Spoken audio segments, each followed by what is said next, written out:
someone who has changed their life for good for a chance to attend the New York City premiere. Well, we received more than 5,000 beautiful submissions, and the winners are here. There we are, ahead of tonight's event. Everybody give a round of applause for Heather and Loretta. I love this. Okay, so Heather, you nominated your mom. Don't cry yet. We have so much more fun to go. So tell everybody about all the good that she does and why you nominated her and how much she inspires you. Okay, my mom is the eldest of 9 children, and she has always been such a big support to all of us. She is strong and calm in a storm, and I just wanted to celebrate her. We love Wicked so much, and so this was the perfect way to do that. I love that. How did Wicked become such a special part of your life?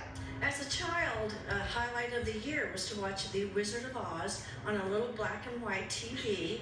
That was a highlight.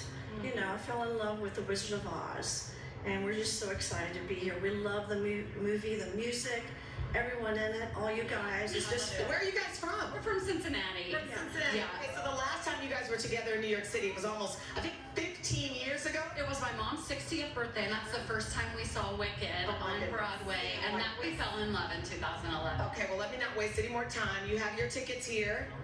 One for you, and one for you. What are you most looking forward to? Oh my God, the songs. I want to hear Cynthia Erivo sing the new song, No Place Like Home. I'm so excited for that. And what about for you, Mom? oh, I want to hear For Good. That's my favorite. Well, thank you for changing the world for good. Congratulations to both of you guys. Have the best time.